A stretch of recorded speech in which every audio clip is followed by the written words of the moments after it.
In the time of corrupt DC, I want my money. Gravy in my veins, and my son Hunter is a junkie. With the plastic-faced wife, spray paints her dresses. My dog bites you all while I'm sniffing the pantyhose. So you ain't black, but they'll call me dark. Branded on the food stamps, burning down the country hard. Yo, cut it. Fear. I fall down the stairs. I'm a loser, baby. So why don't you impeach me? What's up, guys? Your boy Benny. You can tell a lot about a political campaign based on their political ads. I happen to be a major sucker for a good political ad. Like, for instance, Donald Trump trolling Nikki Haley in her home state when her home county voted for Donald Trump by 30 points.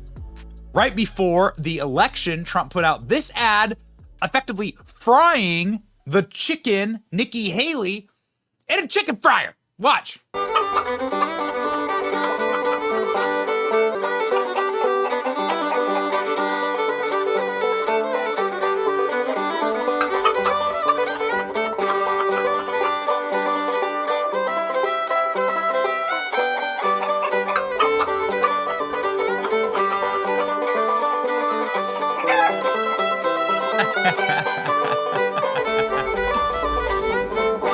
Stick a fork in her, she's done, says the Trump campaign. I mean, again, we're not only predicting the future, obviously, with a great political ad, but sort of like showing the esprit de corps, like the kind of attitude of the campaign. You can really judge a campaign based on these little things and who's making their ads and who's sending the messages.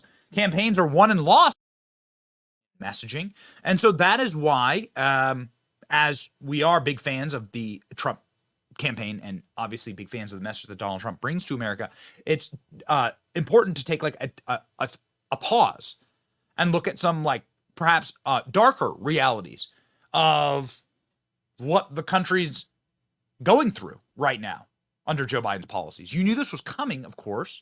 The Trump campaign is running a campaign saying what is happening in this nation is insanity. The open borders and the criminal element being not only ushered into the country, but given the red carpet treatment to come and murder Americans like Laken Riley, who was a nursing student in Georgia, who was found with a disfigured skull because of an illegal criminal alien who murdered her, a criminal alien that was released in New York by Democrats, who was supposed to be deported, but they couldn't even get their hands on it because Democrats put him back out on the street to literally murder. So sick, disgusting. Does the illegal immigrant suspect charged in the Augusta University nursing student Laken Riley's death in Athens, Georgia, is accused of disfiguring her skull, according to new information. Jose Ibarra is charged with the felonies of malice, murder, kidnapping, false imprisonment, aggravated assault, aggravated battery, and concealing the death of another, as well as a misdemeanor physically hindering 911 call, according to the affidavit. This man was released by Democrats into the country first, and then when he was caught in New York, this monster, who should have never been here, was released again. He was apprehended in New York because of assault on a minor. And now an American is dead and a family is destroyed because of these sick bastards. Donald Trump takes it to him and sort of encapsulates all of our anger and feelings in this new ad just released. Some breaking news out of Athens, Georgia. 2 colleges have canceled classes today as police look for a murderer. Laken Riley was described as a shining light. Dean's List nursing student. Police arrested 26-year-old Jose Antonio Ibarra. Ibarra crossed into Texas illegally back in September of 2022, then was released into the United States on parole. We're confident this border is secure. We have a secure border. We agree that the border is secure. And we have a process in place to manage migrants at the border. The border is closed. The border is secure. We have taken unprecedented action. Look, the border is not open. Fox News can now confirm that Jose Antonio Ibarra was busted last year in New York City. But ICE didn't even have time to put in a detainer on him because, hey, he was already back out on the streets. You are not safe in Joe Biden's America. Deeply powerful ad, obviously something that is speaking to all of the people. No, I don't care where you come from or who you are, that just wish for safety on our streets. And a very interesting point was made that the middle class and people who are doing well in these foreign countries aren't up and moving and doing the very dangerous trek into America. It's often actually criminal element. People who have been imprisoned or put in jail that are making that trek and coming into this country. And you are seeing that criminal element on full display. Donald Trump, of course, speaking about it, saying that Laken Riley, should still be here today. This should have never happened. This horrible murder is completely blood on the hands of Joe Biden.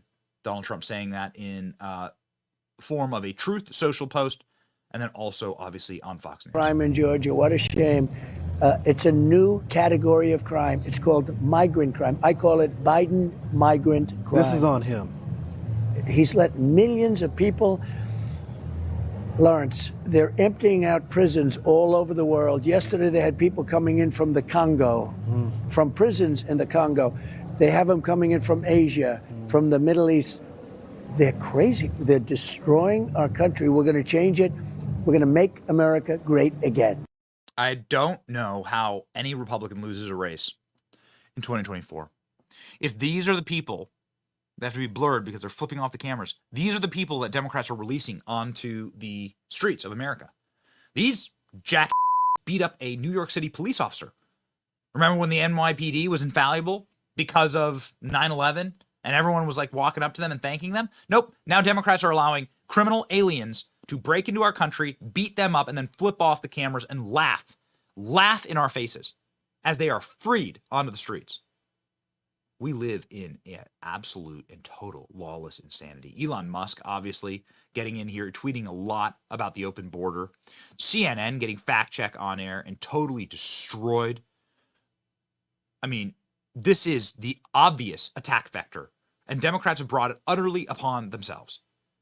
Now, ladies and gentlemen, it is important to note that the vast majority of Donald Trump's messaging on the campaign trail has been inspirational and has presented a really crystallized, beautiful image of the future and a harmonious America where people are doing well. And that's exactly what we had during Trump's first term.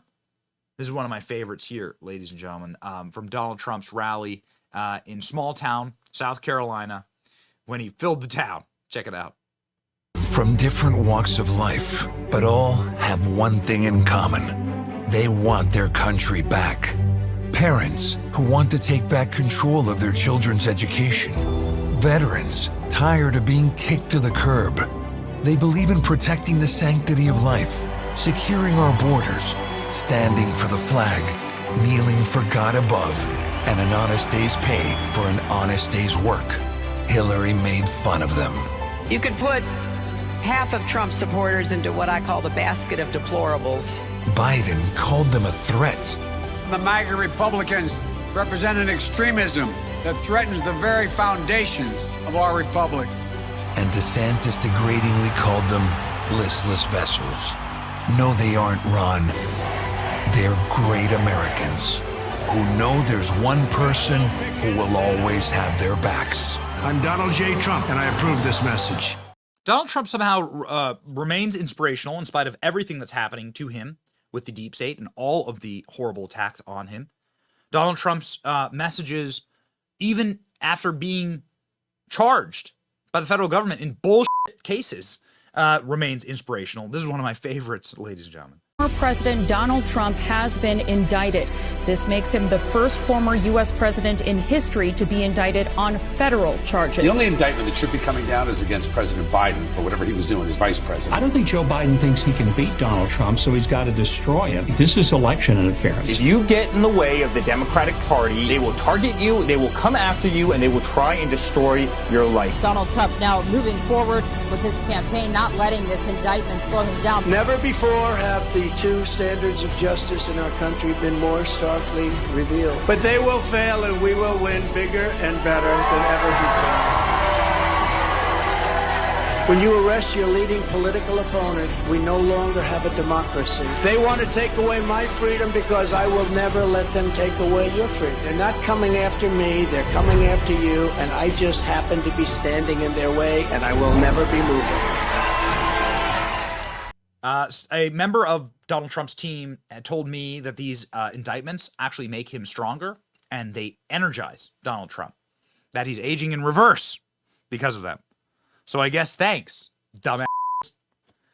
This is my favorite ad. It's not a officially sanctioned ad, but I will play it anytime I get the chance to. Tucker Carlson narrating a Donald Trump ad directly into my veins. Put it into my veins. Let's go. Millions of Americans sincerely love Donald Trump. They love him in spite of everything they've heard. They love him often in spite of himself. They love Donald Trump because no one else loves them. The country they built, the country their ancestors fought for over hundreds of years, has left them to die in their unfashionable little towns, mocked and despised by the sneering half-wits with finance degrees but no actual skills who seem to run everything all of a sudden. Whatever Donald Trump's faults, he is better than the rest of the people in charge. At least he doesn't hate them for their weakness. Donald Trump, in other words, is and has always been a living indictment of the people who run this country. That was true 4 years ago when Trump came out of nowhere to win the presidency, and it's every bit as true right now. Trump rose because they failed. It's as simple as that. If the people in charge had done a halfway decent job with the country they inherited, if they'd cared about anything other than themselves, even for just a moment, Donald Trump would still be hosting Celebrity Apprentice. But they didn't. Instead, they were incompetent and narcissistic and cruel and relentlessly dishonest. They wrecked what they didn't build. They lied about it. They hurt anyone who told the truth about what they were doing. That's true. We watched. America is still a great country, the best in the world, but our ruling class is disgusting.